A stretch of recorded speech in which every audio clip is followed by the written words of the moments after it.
Classificação indicativa. Livre para todos os públicos.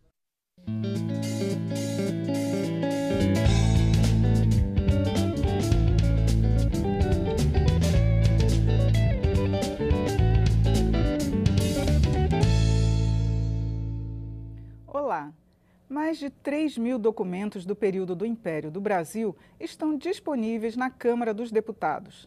A mostra, intitulada Constituinte de 1823, Acervo Memória do Mundo, apresenta obras originais, cópias de documentos, além de totens para que os visitantes naveguem pelas obras disponíveis na internet. Sobre esse tema, nós vamos conversar com o deputado Evandro Gussi, do PV de São Paulo. Ele é mestre e doutor em Direito do Estado e, além disso, é grande estudioso da história do Brasil. Eu sou Regina Assunção e o Palavra Aberta é uma produção integrada da TV e da Rádio Câmara.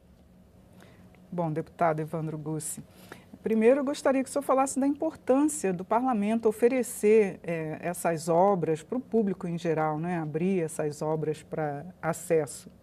Essas obras que estão aqui no nosso Salão Nobre e que de maneira digital também estão disponíveis às pessoas, são de uma importância tão grande que a Unesco reconheceu esse trabalho da Câmara dos Deputados como realmente uma amostra de memória para o mundo, até para a humanidade.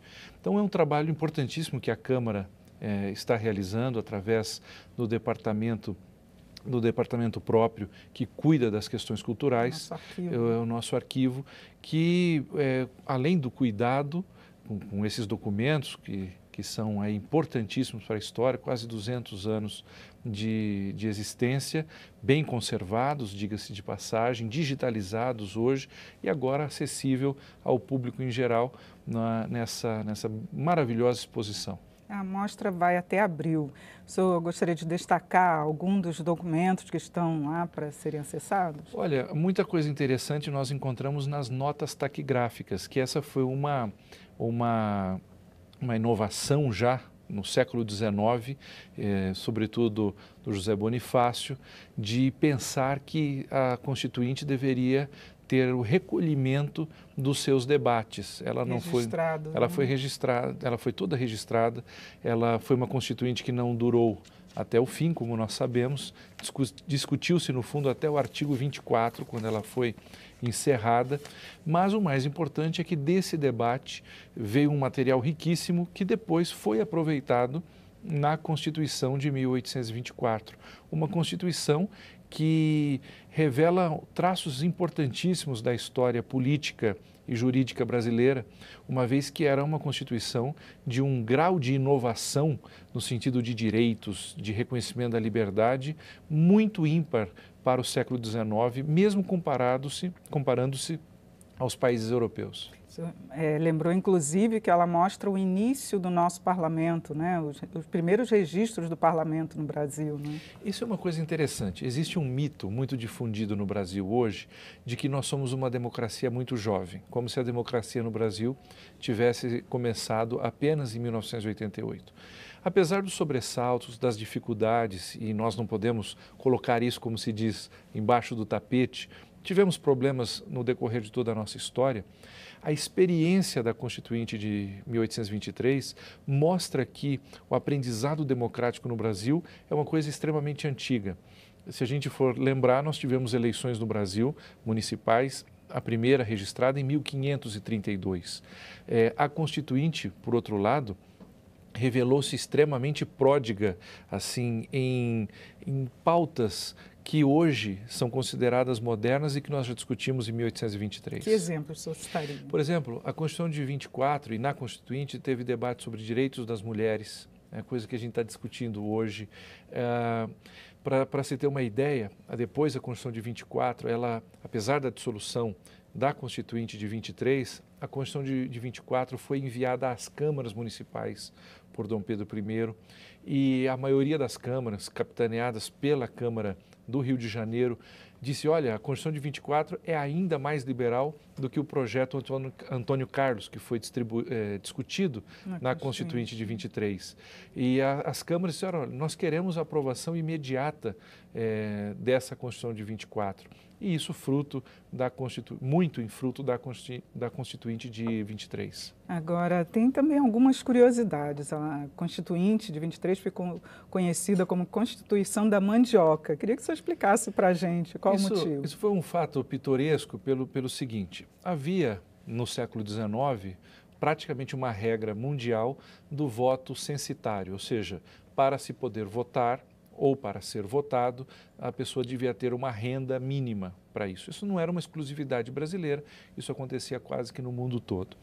E o projeto Antônio Carlos, que foi o debatido na Constituinte de 23, ele, ao invés de trazer um valor financeiro para esse critério, para quem pudesse ser candidato ou eleitor, ele trazia o equivalente de alqueires de mandioca plantado, porque se fazia a farinha de mandioca, era um produto típico no Brasil. E por colocar como critério censitário a cultura de mandioca, ou os alqueires de mandioca, então ela foi considerada, ela foi chamada, assim, de maneira pitoresca, de Constituição da Mandioca. Agora, ela é uma das mais longas constituições, né, que conseguiu, quer dizer, a de 24, né, que conseguiu perpetuar até 1891. Aqui o senhor atribui um texto se manter por todo esse tempo, foi por causa da força do Império? Veja, esse é um tema muito interessante e hoje, na boa historiografia brasileira, quase que assim consensual. Primeiro, nós temos uma Constituinte 23. É interessante notar que a Constituinte ela é chamada antes da própria independência do Brasil. Ela é chamada em março, quando, na verdade, a independência vai acontecer em setembro. Tá? Essa Constituinte fez um belo trabalho com grandes personagens, gente muito ilustrada, gente que já tinha tido experiência no parlamento português, que se chamava as Cortes daquela época. Todos têm um consenso que ali estava a nata intelectual e política do Brasil do século XIX, mas essa Constituinte ela foi muito, digamos assim, tumultuada.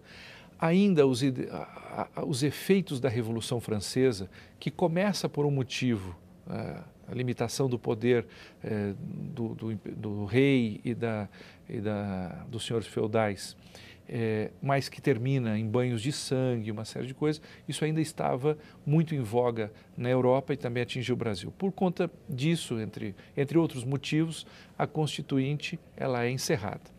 Quando ela é encerrada, Dom Pedro I diz assim, eu vou oferecer uma Constituição ao Brasil 2 vezes, ele até diz duplicadamente, 2 vezes mais liberal do que o próprio projeto Antônio Carlos. E, de fato, hoje há um consenso sobre isso. A Constituição de 1824 era uma Constituição para os termos do século XIX, era talvez a Constituição mais liberal que o mundo conheceu no século XIX. Era uma Constituição que nascia com um rol de direitos e garantias fundamentais, com separação de poderes. E em 1842 nós temos o ato adicional, que, digamos assim, corrige determinadas discrepâncias que ainda haviam na Constituição de 1824. Então, com esse perfil liberal, altamente liberal, com o ato adicional de 42, que arremata, digamos assim, essa obra liberal, esses são os 2 principais motivos pelos quais ela se manteve e foi a nossa Constituição com mais anos de duração e de estabilidade política. Apesar de todas as dificuldades do século XIX, a Constituição de 24, que em muito é fruto da Constituinte de 23 e tem o seu caráter libertário até alargado, ela pôde ser tão longeva assim. Entendeu? Agora, por que então esses conceitos que foi até aceito, né, em todo o país, como o senhor explicou, eles não prosseguiram nas constituições seguintes?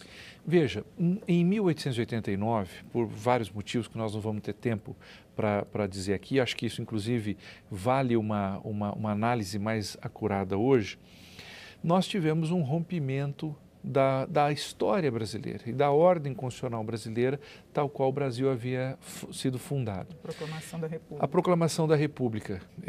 Eu não sou monarquista e não defendo retorno da monarquia, mas naquele momento o Brasil não tinha realmente um desejo de república.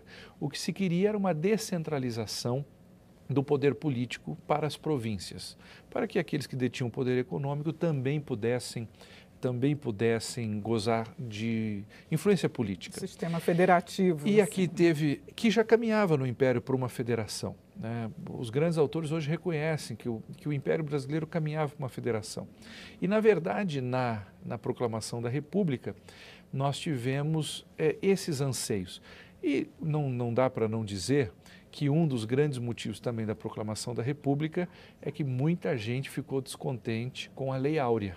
A lei promulgada, sancionada pela Princesa Isabel, atingiu diretamente inúmeros interesses de grandes produtores que até ontem tinham escravos e que amanhã teriam que pagar salários. E essas pessoas não ficaram muito contentes com a Lei Áurea. E essa foi uma das grandes...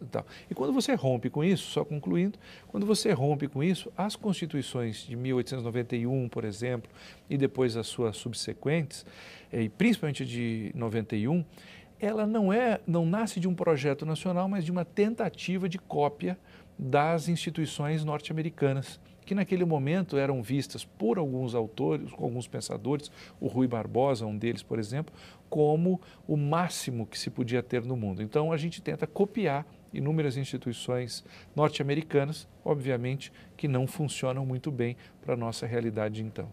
Com certeza. Deputado Evandro Gussi, muito obrigado por seus esclarecimentos aqui sobre a Constituinte de 1823, que está em exposição aqui na Câmara dos Deputados. Eu que agradeço, é uma grande alegria estar aqui para falar de um tema tão importante.